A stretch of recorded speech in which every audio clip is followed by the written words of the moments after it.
आज मेरे बेटे की दूसरी शादी थी। उसकी पहली शादी का क्या हुआ मैं उसे भूल जाना चाहती थी, क्योंकि वह बड़ी ही अजीब घटना थी। लेकिन आज उसकी दूसरी शादी थी। मुझे यकीन था कि वह मेरे बेटे का ख्याल जरूर रखेगी। मेरा बेटा बहुत कमा रहा था, अच्छा और बहुत ही सुंदर था। वही सारे परिवार का एकमात्र वारिस था। सभी उसे प्यार करते थे, इसलिए किसी को भी यह बात अजीब नहीं लग रही थी कि उसकी दूसरी शादी इतनी जल्दी हो रही है। पर मेरा दिल धक धक कर रहा था। रात जैसे जैसे नजदीक आ रही थी, मेरा दिल भी उतनी ही तेजी से धड़क रहा था और मैं चिंतित हो रही थी। मेरी बेटी को भी इस बात का पता था और वो भी मेरी ही तरह चिंतित थी। वो बोली कि अगर आज भी ऐसा ही हुआ तो फिर क्या होगा। मैंने कहा, अपने मुंह से कुछ अच्छा निकालो, मैं पहले से ही चिंतित हूँ। अब तो सभी मेहमान भी आ गए हैं। पिछली बार देश में एक महामारी के कारण इतने लोगों को आमंत्रित नहीं कर सके थे, लेकिन इस शादी में सभी रिश्तेदार बहुत उत्साह के साथ आए थे। इसलिए लोग पिछली शादी के बारे में ज्यादा जानते भी नहीं थे और ये भी नहीं जानते थे कि ऐसा क्या हुआ कि उन्हें फिर से दूसरी शादी करनी पड़ रही थी। मेरा बेटा भी खुश था, कोई समस्या नहीं थी, क्योंकि उसकी पत्नी पहली पत्नी से कहीं ज्यादा खूबसूरत थी और उम्र में भी छोटी थी, तो उसे तो खुश होना ही चाहिए था। सर्दी का मौसम था, ज्यादातर मेहमान घर में ठहरे हुए थे। समारोह बाहर हो रहा था, नाच गाना चल रहा था, लोग आपस में हंसी मजाक कर रहे थे। मैंने अपनी जेठानी से कहा, दुल्हन दूर इस शहर से आई है, बहुत थक गई होगी, मुझे लगता है उसे दूल्हे के कमरे में नहीं भेजना चाहिए। मेरी जेठानी ने कहा, तुम्हें क्या हो गया है, उनकी अभी अभी शादी हुई है और तुम हो कि उनकी रात खराब करना चाहती हो। मानती हूँ शादी ब्याह में थकावट हो ही जाती है, लेकिन नया खून है, कॉफी शॉफी पिला दो तो फ्रेश हो जाएंगी, फिर सुबह रिसेप्शन भी तो है। मैं बोली, वो थक जाएगी बेचारी। मेरी जेठानी ने कहा कि आजकल कोई भी इतना नहीं थकता, लड़कियों को तो अपनी शादी का बहुत शौक होता है, उसे अपने बेटे के कमरे में भेज दो। अब रात के 12 बज गए हैं, सुबह उठकर तैयार भी तो होना है। मुझे नहीं पता कि तुम इतना टाइम क्यों लगा रही हो, सभी रस्में हो चुकी है, हर कोई नाच गाकर थक गया है, बेचारी दुल्हन भी कमरे में आना चाहती है। मेरी जेठानी तो वैसे भी बाल की खाल निकालने में माहिर थी, सबसे बड़ी थी, इसलिए सोचा इनसे सलाह मशवरा कर लूं। लेकिन उन्होंने मुझे ही अपनी बात बता दी और फिर उसने खुद ही कहा कि वो दुल्हन कमरे में जाएगी। दुल्हन को कमरे में ले जाया गया, बाकी सबको कमरे से निकालकर मैं थोड़ी देर दुल्हन के पास ही बैठ गई। मैंने कहा, बेटा तुम अपने परिवार में सबसे बड़ी हो, तुम बहुत ही धैर्यवान लड़की हो, इसलिए मैं तुम्हें पसंद करके आई थी। देखो बेटा, जब शादी होती है तो कुछ चीजें ऐसी होती है जो हमें पसंद नहीं आती। लेकिन मेरी बच्ची, उसने कहा कि मुझे समझ नहीं आ रहा है कि आप क्या कह रही हो। मैंने कहा कि अगर मेरा बेटा कुछ उल्टी सीधी बात करता है तो उसकी बातों पर ध्यान मत देना, कमरे की बात कमरे में ही रखना, सुबह मुझे बता देना, मैं तुम्हारी समस्या को सुलझाने की कोशिश करूंगी। मेरी बात सुनकर वो थोड़ा सा घबरा गई थी कि मैं किस विषय पर बात कर रही हूँ। वो थोड़ा घबराई हुई सी बोली, ठीक है, मैं पूरी कोशिश करूंगी, अब इस घर की इज्जत भी मेरी इज्जत है। मैं दुल्हन का हाथ थपथपाकर बाहर आ गई। सब अपने अपने बिस्तर पर सोने चले गए थे। घर में बहुत सन्नाटा था, क्योंकि सब बहुत थक चुके थे, इसलिए सब सो चुके थे। सर्दी की रातें वैसे भी शांत होती है, लेकिन मैं सो नहीं पा रही थी।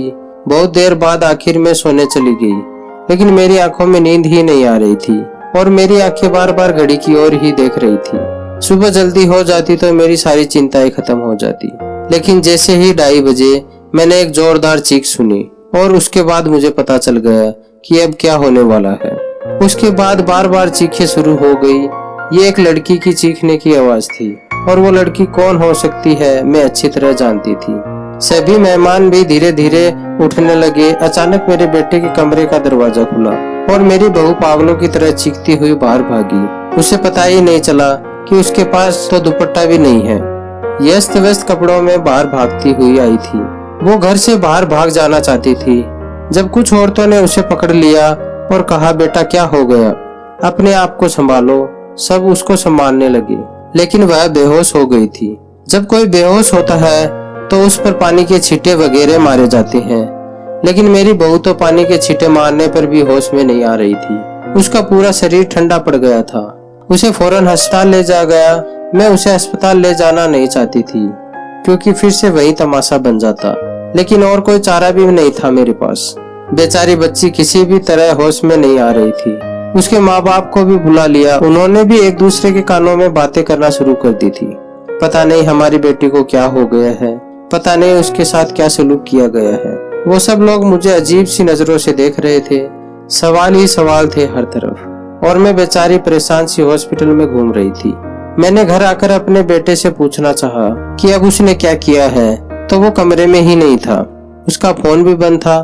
कमरे की हालत तो बिल्कुल नॉर्मल थी, कोई भी ऐसी हरकत नहीं लग रही थी कि जैसे कोई चीज टूटी होती या फिर उसने अपनी बीवी पर हाथ उठाया होता। लोगों के सवालों से बचने के लिए शायद मेरा बेटा सुमित कहीं चला गया था। फिलहाल तो मुझे बहू की फिक्र थी। मैं अस्पताल वापस आ गई। 2-3 घंटे में अस्पताल वालों ने मेरी बहू को छुट्टी दे दी थी। मेरी बहू हमारे घर नहीं आना चाहती थी, वो बहुत ज्यादा घबराई हुई थी, लेकिन उसकी माँ ने उसे समझाया कि तुम्हारी ससुराल ही चलते हैं, नहीं तो लोगों को क्या मैं जवाब दूंगी, लोग तरह तरह की बातें बनाएंगे। मैंने भी अपनी बहू को समझाया कि बेटा सुबह मुंह दिखाए की रस्म पूरी हो जाए फिर अपनी माँ के घर चली जाना, मैं तुम्हें नहीं रोकूंगी। मेरी बात सुनकर मेरी बहू गुस्से में आ गई और बोली, भाड़ में गई आपकी रस्में, मैं आपके घर में एक पल के लिए भी नहीं रहूंगी, मैं अपने घर जाऊंगी। मुझे अपने घर जाने से ना ही कोई समाज रोक सकता है, ना ही कोई कानून। मैं एक पढ़ी लिखी लड़की हूँ और मुझे अपनी जिंदगी अपने तरीके से जीने का हक है। मुझे आपके बेटे के साथ एक पल भी नहीं रहना। मेरी बहू ने अपना फैसला सुना दिया था। मैं चुपचाप आंखों में आंसू लिए उसे देखती रही। ये तो पहले भी हो चुका था, जब सुमित की पहली शादी हुई थी। मेरी पहली बहू के साथ भी वही हुआ था। वो मेरी पसंदीदा लड़की थी, वो मेरी बेटी की दोस्त थी और वह उसे बहुत पसंद करती थी। वो उसे बहुत खुशी के साथ घर लेकर आई थी। इन लोगों ने हमारा बहुत सहयोग किया था। वो एक अमीर पिता की बेटी थी, वो बहुत अच्छी लड़की थी। मुझे भी उसका घर आना बहुत अच्छा लगता था। कुछ ही दिनों में मैंने महसूस किया कि वह सुमित को पसंद करने लगी है और शायद इसलिए रिश्ता भेजा गया है। लेकिन शादी के बाद भी उसके साथ भी ऐसा ही हुआ था। शादी की पहली रात वो चिल्लाते हुए कमरे से बाहर भागी थी और उसके बाद मेरे बेटे की शक्ल देखने से भी मना कर दिया था। सब ने उसे बहुत समझाया कि बेटा अपनी जिंदगी के बारे में तो सोचो, लेकिन उसने कहा कि मेरी जिंदगी तो बर्बाद हो गई है। लेकिन वो भी कह रही थी कि मुझे नहीं रहना तो नहीं रहना। लड़की का बाप बार बार कह रहा था कि उस व्यक्ति को बुलाओ, हम उससे पूछें कि उसने हमारी बेटी के साथ क्या किया है। सुमित घर आ चुका था। सब उस पर सवालों की बौछार कर रहे थे, लेकिन उसने चुप्पी साध ली थी, कुछ भी नहीं बोल रहा था। थक हार कर सब खामोश हो गए। लड़की के माँ बाप भी सुमित को बुरा भला कहकर और धमकाकर चले गए। वो अपनी बेटी को भी साथ ले गए। अच्छा खासा तमाशा हो गया था। सब मेहमानों के सामने हमारी नाक कट गई थी। लड़की के माँ बाप ने हमारी बेइज्जती करने में कोई कसर नहीं छोड़ी थी, लेकिन सुमित अपने मुंह से एक शब्द भी नहीं बोल रहा था। सुमित के पिता तो पहले ही इस दुनिया से जा चुके थे। सारी बेइज्जती मुझे अकेले ही सहनी पड़ी थी। घर में जमा लोगों ने भी हमें अच्छी खासी बातें सुना डाली। लड़की की माँ तो काबू में ही नहीं आ रही थी। वो बहुत चीख चीख कर मुझे भला बुरा कह रही थी, लेकिन उसमें उस बेचारी की क्या गलती थी। आखिर उसकी बेटी की जिंदगी तबाह हो गई थी। आज खुद को बहुत अकेला महसूस कर रही थी। मैं काश सुमित के पिता होते तो इतनी जल्दी हिम्मत नहीं हारती। लोगों के तानों को मैं अकेले ही सुनती रही। सुमित बड़ा था। सुमित से छोटी मेरी एक बेटी थी जो कॉलेज में पढ़ती थी। सब लोग आपस में कानाफूसी कर रहे थे। सुमित को लेकर तरह तरह की कहानियां बनाई जा रही थी। कोई कह रहा था पता नहीं शायद सुमित पागल है, तो कोई कह रहा था लगता है सुमित दिमागी मरीज है, तो कोई कह रहा था पता नहीं उसने नई दुल्हन के साथ ऐसा क्या किया कि वो इतना ज्यादा डर गई। जितनी मुंह उतनी बातें, लेकिन मेरे पास इन सब का कोई जवाब नहीं था। जब लोग को असल वजह पता ना हो तो वो खुद की कहानियां बना लेते हैं, और खुद की बनाई हुई उल्टी सीधी कहानियां सच से भी कहीं ज्यादा खतरनाक होती है। समस्या तो यह थी कि सच तो मुझे भी नहीं पता था कि ऐसा क्या था कि सुहागरात को ही मेरी बहुएं मेरे बेटे के कमरे से चीखती हुई भागती थी। उस लड़की ने भी तो मुझे कुछ नहीं बताया था। मैंने खुद ही अपने मन में सोचा, हो सकता है शायद उसने अपने माँ बाप को कुछ बताया हो। सच जानने के लिए मैंने उनके घर फोन लगा दिया। भले ही वो हमसे रिश्ता खत्म कर गए थे, लेकिन इंसानियत के नाते ही मैंने उस लड़की का हाल चाल लेने के लिए फोन किया। फोन लड़की की माँ ने उठाया था। मैंने पूछा अब कैसी तबीयत है आपकी बेटी की। मेरी आवाज सुनते ही वह भड़क गई और बोली, मेरी बेटी अब तक ठीक नहीं हुई है, खबरदार जो आगे से आपने फोन किया। ये सब सुनकर मैं बहुत ज्यादा परेशान हो गई। मेरी पहली बहू के साथ भी ऐसा ही हुआ था। मेरी बेटी ने बताया था कि वो कम से कम 6 से 7 महीने तक बीमार रही थी। आखिर क्या दिक्कत थी मेरे बेटे को? मुझे कुछ भी समझ नहीं आ रहा था कि ऐसी क्या कमी थी कि उसकी पत्नी उससे डरकर भाग जाती थी। सुमित की बात करूँ तो सुमित बहुत ही सीधा साधा सा बच्चा था, बचपन से ही कम बोलने वाला, लेकिन उसके अंदर कोई भी हरकत ऐसी नहीं थी जो अब नॉर्मल होती। सुमित मेरी पहली संतान है। हमने उसे बहुत ही लाड प्यार से पाला है, लेकिन हमारे इतना लाड प्यार देने से भी वो बिगड़ा नहीं था। हाँ, उसे अपनी सुंदरता पर घमंड जरूर था। वो कहता, मेरी खूबसूरती और स्मार्टनेस के आगे सब पानी भरते हैं। उसको पहनने ओढ़ने का बहुत शौक था। अच्छे अच्छे ब्रांडेड चीजें पहनता, पढ़ाई में भी अच्छा था, नौकरी भी टाइम से कर ली थी। अपनी बहन के लिए भी एक जिम्मेदार भाई था। अपनी बहन रितु को कॉलेज लेकर जाता और वापस घर लेकर आता। घर में खर्च के लिए पैसे भी दे देता था। कभी मुझसे ऊंची आवाज में बात नहीं करता था। उसके दोस्त भी कोई ऐसे नहीं थे जो मैं कहती ये गलत संगत में पड़ गया है। कोई नशा वगैरह भी नहीं करता था। बस उसके कुछ गिने चुने ही दोस्त थे। इनमें से एक सबसे अच्छा दोस्त था जो बाहर विदेश रहता था। कभी कभी उसे फोन पर बात भी होती थी। मुझसे भी अपने दोस्त की बात करवाता था। कुल मिलाकर सब कुछ नॉर्मल ही था, लेकिन ये जो 2 बार हुआ ये बिल्कुल भी नॉर्मल नहीं था। पता नहीं मेरे बेटे में क्या कमी थी। ऐसा क्या करता था अपनी पत्नियों के साथ कि वो भाग जाती थी। दिन धीरे धीरे निकल रहे थे। सुमित थोड़ा नॉर्मल हो चुका था। अब वो घर में थोड़ी बहुत बात भी करने लगा था। इस बार मैंने सोचा कि सुमित की तीसरी शादी कराऊं और ऐसी लड़की से कराऊं जो मुझे बताए कि आखिर सुहागरात के कमरे में सुमित ऐसा क्या करता है कि दुल्हन भाग जाती है। सुमित का दोनों पत्नियों से तलाक हो चुका था। हाँ, ये भी चाहती थी कि ये जो बहू आए वो मेरे घर में ही रहे, यहाँ से भाग कर ना जाए। मैं किसी की जिंदगी बर्बाद नहीं करना चाहती थी, क्योंकि मैं भी एक बेटे की माँ थी और मैं ये अच्छी तरह से जानती थी कि तलाक का दब्बा एक लड़की के लिए कितनी बड़ी बदनामी होता है। मैं बहुत सोच विचार के बाद इस नतीजे पर पहुंची कि हमारे सुमित की शादी एक शादीशुदा औरत से करवाऊंगी, जिसके पहले से शादी हो चुकी हो और वो तलाकशुदा हो या फिर वो विधवा हो। और जल्दी ही मुझे एक ऐसी लड़की भी मिल गई। लड़की वालों को भी शादी की जल्दी थी, इसलिए उन्होंने भी ज्यादा छानबीन नहीं की। लड़की कम उम्र की थी, लेकिन बहुत ज्यादा सुंदर नहीं थी। बस वो ठीक ठाक थी, दुबली पतली और सामान्य से नाक नक्शे की लड़की थी। मैंने लड़के वालों को बताया कि मेरे बेटे की एक शादी हो चुकी है और मेरे बेटे की पत्नी कुछ समय ही रही, फिर वो छोड़कर चली गई थी। थोड़ा बहुत झूठ बोलना पड़ा, क्योंकि सच बताने की स्थिति में मैं बिल्कुल भी नहीं थी। लड़की वाले शादी के लिए राजी तो हो गए थे। मैंने सुमित को लड़की की फोटो दिखाई तो उसने शादी से साफ इनकार कर दिया। इतनी आम से शक्ल सूरत की लड़की है, मुझे इससे शादी बिल्कुल नहीं करनी। सुमित की बात सुनकर मैंने उसे डांटते हुए कहा, चुप हो जा, जिस तरह की तेरी हरकतें हैं ना, इन हरकतों के चलते तो तेरी शादी कभी भी नहीं हो सकती। लेकिन मैं एक माँ हूँ ना, इसलिए सोचती हूँ कब तक बैठी रहूंगी और तेरा ध्यान रखूंगी। मेरे जाने के बाद कोई तो ऐसा हो जिसके साथ तू अपनी जिंदगी गुजार सके।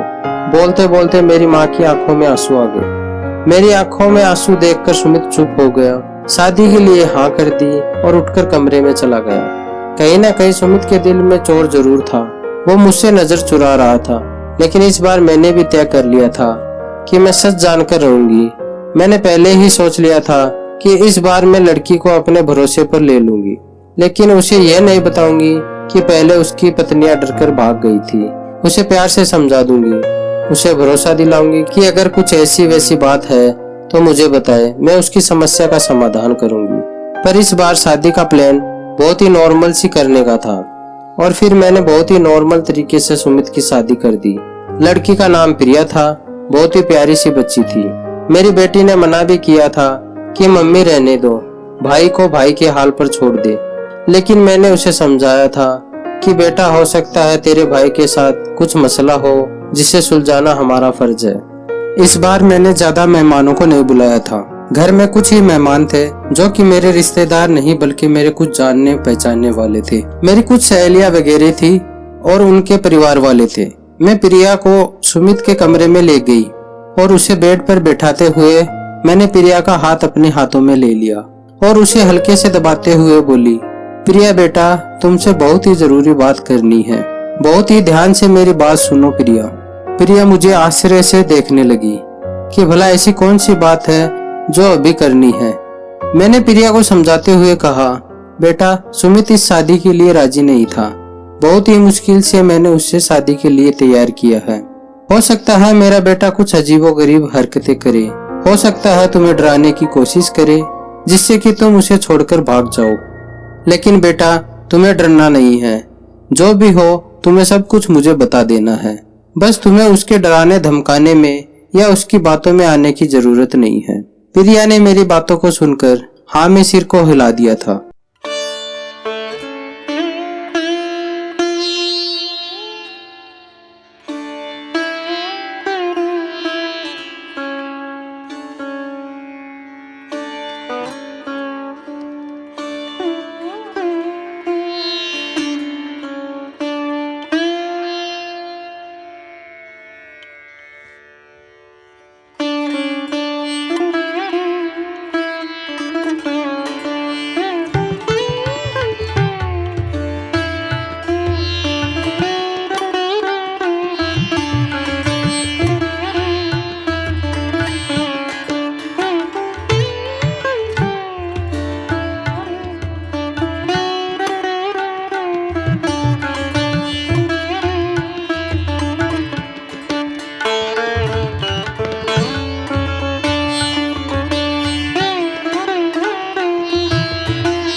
दिन ही हमें जेवरात वापस कर देते थे।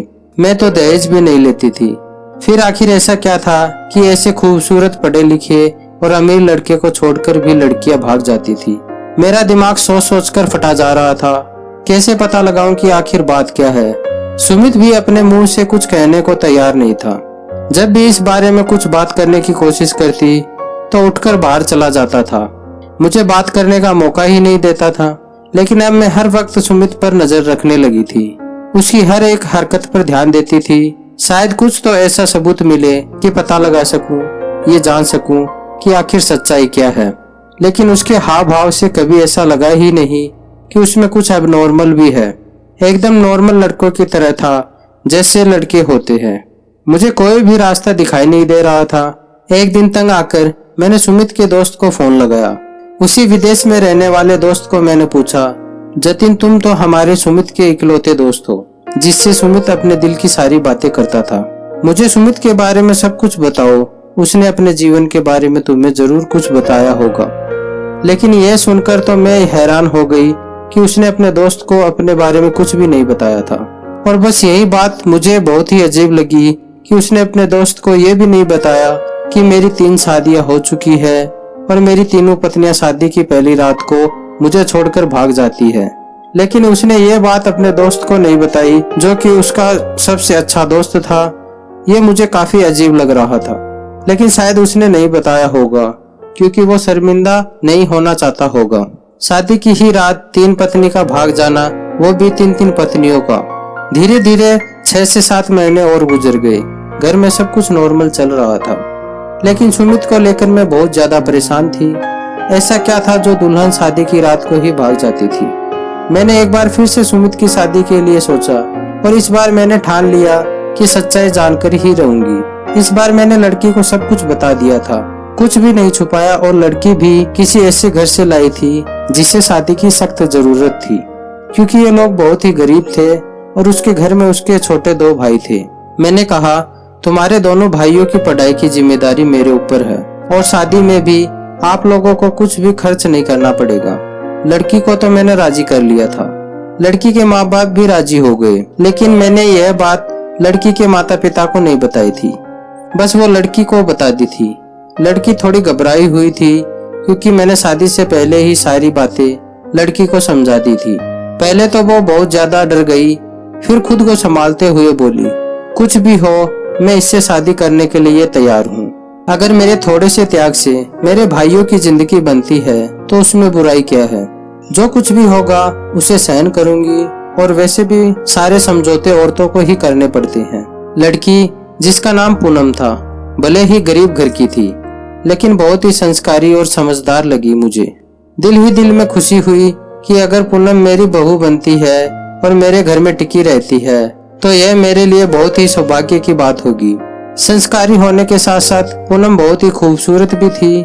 इस बार शादी मंदिर में हुई थी, सब कुछ ठीक ठाक था और हैरानी की बात तो यह थी कि रात भी गुजर चुकी थी और सुबह हो चुकी थी। सुबह होते ही मैंने कमरे का दरवाजा खटखटाया, लेकिन किसी ने दरवाजा नहीं खोला। मैं बहुत परेशान थी कि आखिर कोई दरवाजा क्यों नहीं खोल रहा है। थोड़ी देर बाद कमरे की दूसरी चाबी लेकर आई और मैंने खुद ही दरवाजा खोला। कमरे के अंदर का दृश्य देखकर मेरी चीख निकल गई, क्योंकि मेरी बहू बेहोश पड़ी थी। सुमित कहीं कमरे में नजर नहीं आ रहा था, शायद बाथरूम में था। मैंने जल्दी से डॉक्टर को बुलाया। डॉक्टर ने कहा कि वो सिर्फ और सिर्फ डर की वजह से बेहोश हुई है, उसके शरीर पर किसी भी तरह की कोई चोट के निशान नहीं है। सुमित के चेहरे से भी चिंता झलक रही थी, ऐसा लग रहा था जैसे वो भी परेशान है इन सब हालातों से। अच्छे से चेकअप करने के बाद और कुछ दवाइयां देकर डॉक्टर चले गए थे। डॉक्टर ने कहा था कि पूनम को जल्दी ही होश आ जाएगा। सुमित भी तैयार होकर अपने ऑफिस के लिए निकल गया था। मैं पूनम के पास ही बैठी रही थी। थोड़ी देर में पूनम ने आंखें खोल दी। होश में आते ही वो बाहर की तरफ भागी, ये कहते हुए कि मुझे यहाँ नहीं रहना, मुझे अपने घर जाना है, अपने मम्मी पापा के पास। मैंने पूनम का हाथ पकड़ लिया। पूनम, तुम ऐसा नहीं कर सकती। मैंने तो तुम्हें सारी सच्चाई बता दी थी और तुम मान भी गई थी, लेकिन पूनम मेरी कुछ भी सुनने को तैयार नहीं थी। रोते हुए बोली, मम्मी जी मुझे माफ कर दो, मैं मजबूर हूँ, मैं यहाँ नहीं रह सकती।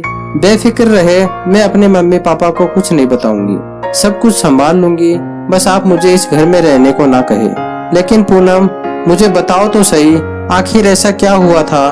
मैं सच जानना चाहती हूँ। पूनम, तुमने मुझसे वादा किया था कि तुम सुमित की सच्चाई मुझसे जरूर बताओगी। मम्मी, सुमित के बारे में मैं कुछ नहीं बता सकती। अगर मैंने सुमित के बारे में कुछ भी बोला तो वो मुझे जान से मार देगा। मुझे अपनी जान की परवाह नहीं है, लेकिन सुमित मेरे भाइयों को भी नहीं छोड़ेगा। प्लीज मुझे जाने दे। उसकी आंखों में विनती के ऐसे करोड़ों भाव थे कि मैं उसको रोक ना सकी। पूनम चली गई। मैं इंतजार कर रही थी कि अब वो कुछ ही देर में पूनम के माँ बाप का फोन आने वाला है, लेकिन ऐसा कुछ भी नहीं हुआ। शायद पूनम ने अपने माता पिता को कुछ नहीं बताया था। सुमित की तीनों पत्नियों ने तो दूसरे दिन ही तलाक की मांग कर दी थी, लेकिन उस पूनम ने ऐसा कुछ भी नहीं किया था। इसका मतलब था पूनम अब भी मेरे बेटे की पत्नी थी।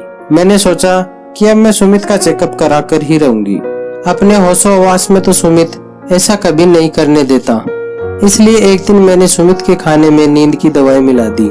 सुमित गहरी नींद में जाते ही मैंने डॉक्टर को फोन कर दिया। डॉक्टर ने सुमित के कुछ सैंपल लिए और ये बोलकर कि जैसे ही रिपोर्ट आती है मैं आपको बताता हूँ, और डॉक्टर चला गया। और फिर मैं बेसब्री से सुमित की रिपोर्ट का इंतजार करने लगी। अगले दिन डॉक्टर का फोन आया और उसने कहा सुमित एकदम नॉर्मल है, उसकी सारी रिपोर्ट्स नॉर्मल आई है। यह सुनकर तो मेरे आश्चर्य की कोई सीमा ही नहीं थी। अगर सुमित नॉर्मल है तो शादी की पहली ही रात में उसकी पत्नियां भाग क्यों जाती है? सोच सोचकर मेरा दिमाग फटने लगा। कुछ सोचकर मैं पूनम के पास गई। पूनम के माता पिता ने मेरी बहुत इज्जत की। शायद उन्हें सच्चाई का पता नहीं था। उन्हें लगता था कि उनकी बेटी को मैं घर ले जाने के लिए आई हूँ। मुझे देखते ही पूनम डर गई थी। वो हम लोगों के साथ ज्यादा नहीं बैठी और अंदर कमरे में चली गई। मैं भी पूनम के पीछे पीछे उसके कमरे में आ गई। मुझे देखते ही पूनम बोली, मम्मी जी मैंने आपको पहले ही कहा था कि मैं आपके घर नहीं रह सकती, फिर आप मुझे लेने क्यों आई हैं? मैंने पूनम को बहुत ही प्यार से अपने पास बिठाया और उसके सामने हाथ जोड़ते हुए बोली, पूनम मेरी उम्मीद की आखिरी किरण अब तुम ही हो। तुम्हें मुझे बता सकती हो कि आखिर मेरे बेटे में क्या कमी है। एक मजबूर माँ तुमसे हाथ जोड़कर विनती करती है, प्लीज मना मत करना। मेरी आंखों में आंसू और मेरे जुड़े हुए हाथ देखकर पूनम ने मेरे हाथों को थाम लिया और बोली, मम्मी जी मैं मजबूर हूँ, प्लीज आप मेरे सामने हाथ मत जोड़े। जब पूनम किसी तरह से सच्चाई बताने के लिए राजी नहीं हुई तो फिर मैंने पूनम से कहा, ठीक है तुम अपने मुंह से कुछ मत बताओ, मैं खुद अपनी आंखों से देख लूंगी, लेकिन तुम मेरी मदद तो कर ही सकती हो ना। तुम आज रात के लिए मेरे बेटे के कमरे में फिर से रुक जाओ, मैं सारी सच्चाई अपनी आंखों से देख लूंगी। पहले तो पूनम डरती रही, लेकिन मेरे बहुत समझाने पर कि मैं तुम्हारे साथ रहूंगी, तुम्हें कुछ नहीं होगा, तो वो मान गई थी।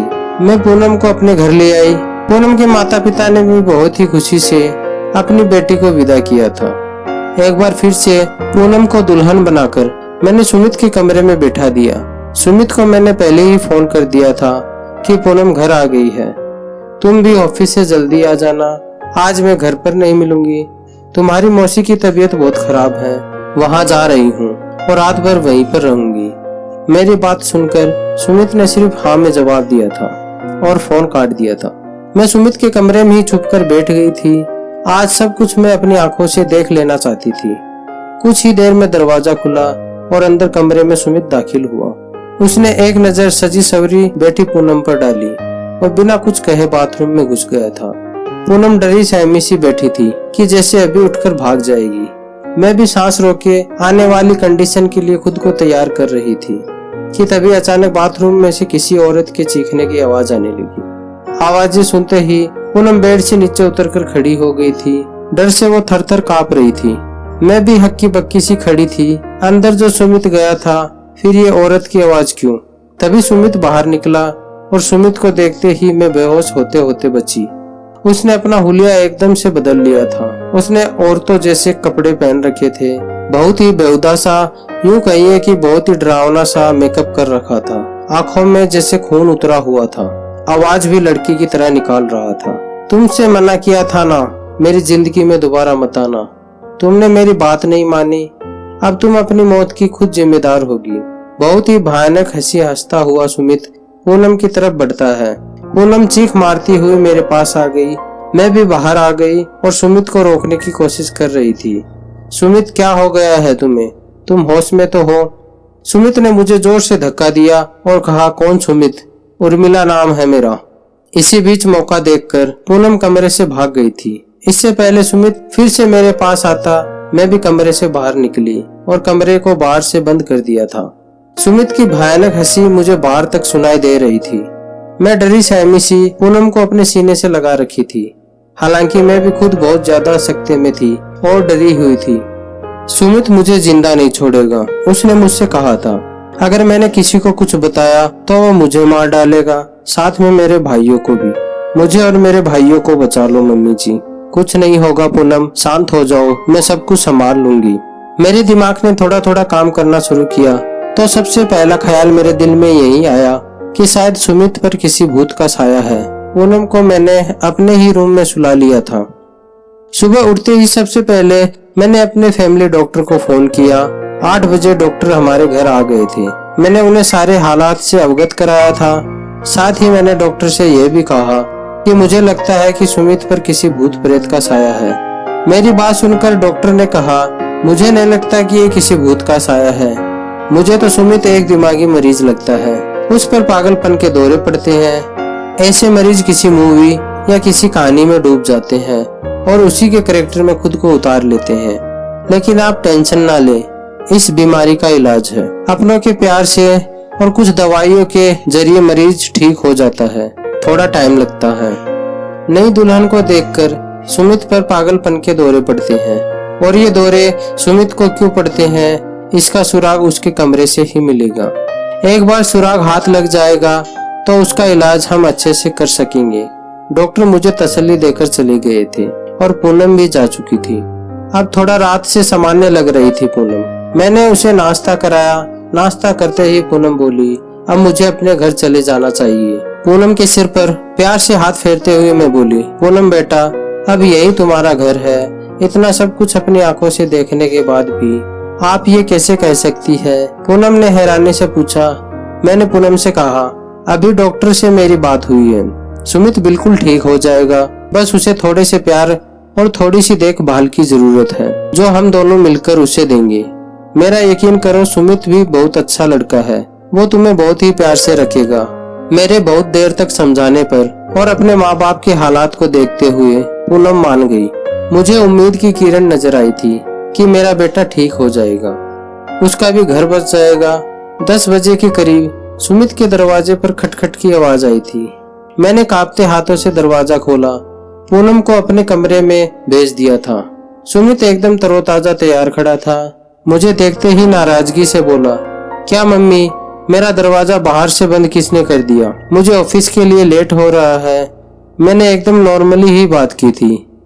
बोली, पता नहीं बेटा कैसे बंद हो गया, चलो तुम नाश्ता कर लो। मैंने उस पर कुछ भी जाहिर होने नहीं दिया। सुमित ने नाश्ता किया और ऑफिस के लिए निकल गया। सुमित के ऑफिस से निकलते ही सबसे पहले सुमित के कमरे में मैं गई और उसके कमरे की तलाशी ली। मुझे ज्यादा मेहनत नहीं करनी पड़ी। सामने ही बेड पर मुझे कुछ किताबें दिखी। पूनम भी मेरे पास आ चुकी थी। सारी किताबों में एक ही उपन्यास था जिसमें कोई उर्मिला नाम की लड़की थी। शादी की रात थी। उसके पति ने उसे कमरे से धक्के देकर बाहर निकाल दिया था और अगले ही दिन दूसरे दुल्हन ले आया था। उर्मिला धीरे धीरे दिमागी मरीज बन गई थी। दुल्हन को देखते ही उस पर दौरे पड़ने लगते थे। अब तो किसी शादी में दुल्हन को देखते ही उसे मारने के लिए भागती थी। उर्मिला के ससुराल वालों ने उसे पागल घोषित कर दिया था और उसे उसके मायके भेज दिया था। दुल्हन को देखकर उर्मिला का पागलपन कम नहीं हुआ था और उर्मिला के कैरेक्टर में ही सुमित ने खुद को उतार लिया था। मैंने डॉक्टर को फोन करके सारी बात बताई।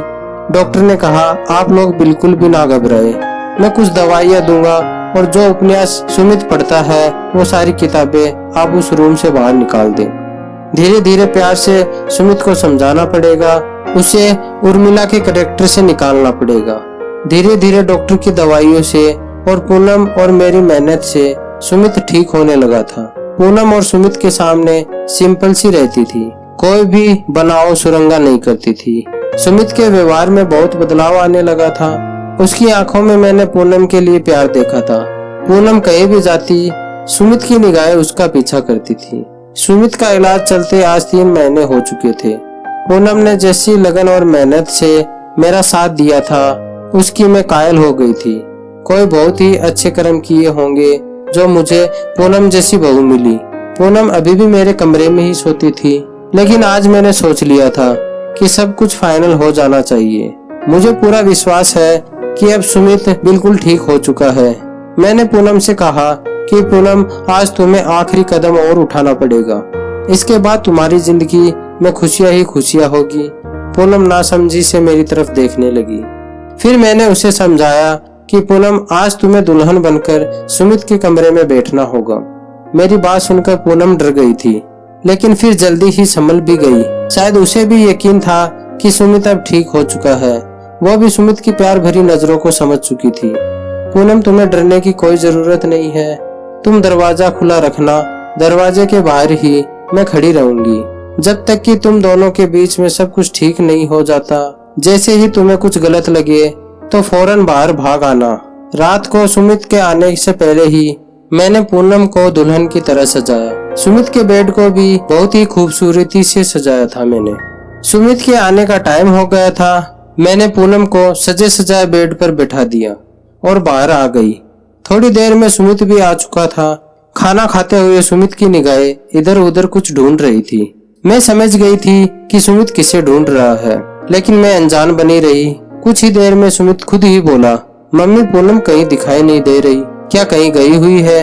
मेरे बोलने से पहले ही रितु बोल पड़ी, भैया भाभी तो आपके ही। इससे पहले कि रितु अपनी बात को पूरा करती, मैंने उसे चुप करा दिया। मैंने मुस्कुराते हुए कहा, सुमित तुम पहले खाना खत्म करो, उसके बाद अपने कमरे में जाओ तो तुम्हें अपने सवाल का जवाब मिल जाएगा। खाना खाने के बाद सुमित अपने कमरे में चला गया। मेरा दिल जोरों से धड़क रहा था। अब पता नहीं क्या होने वाला है। हे भगवान, सब कुछ ठीक हो। मैं भी सुमित के पीछे पीछे चली और बाहर गेट पर ही रुक गई। मैं अंदर कान लगाकर सुनने की कोशिश कर रही थी कि अंदर सब कुछ ठीक तो है। खड़े खड़े मुझे काफी देर हो गई थी, लेकिन अभी तक अंदर शांति थी। और फिर कुछ ही देर में मुझे पूनम और सुमित की आवाज सुनाई देने लगी, लेकिन प्यार में डूबी हुई सरगोशियों की। मैं मुस्कुरा दी। मैंने मन ही मन भगवान को धन्यवाद दिया और अपने कमरे में आ गई और सुकून से लेट गई। सुबह मेरी आंख देर से खुली। जल्दी जल्दी उठकर किचन की तरफ भागी तो पूनम को किचन में पहले से ही मौजूद पाया। मुझे देखकर पूनम के चेहरे पर मुस्कुराहट आ गई। पूनम की झुकी हुई नजरें और शर्माती मुस्कुराहट से ही मैं पहचान गई कि सब कुछ ठीक है। मैंने प्यार से पूनम के माथे को चूमते हुए कहा, पूनम बेटा, तुम इतनी सुबह ही किचन में क्या कर रही हो?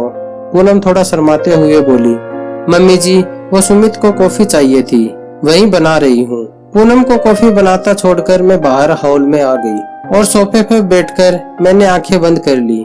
आज मेरे सुमित के और पूनम के जीवन में खुशियां ही खुशियां थी। भगवान मेरे परिवार को किसी की नजर ना लगी। तो दोस्तों, आपको हमारी ये कहानी कैसी लगी? आप हमें कमेंट बॉक्स में जरूर बताएं। अगर ये कहानी आपको पसंद आई हो तो प्लीज वीडियो को लाइक जरूर करें और ऐसी ही कहानियों के लिए हमारे चैनल को सब्सक्राइब करना ना भूलें। मैं मिलता हूँ आपसे ऐसी ही किसी नई कहानी में। तब तक के लिए धन्यवाद।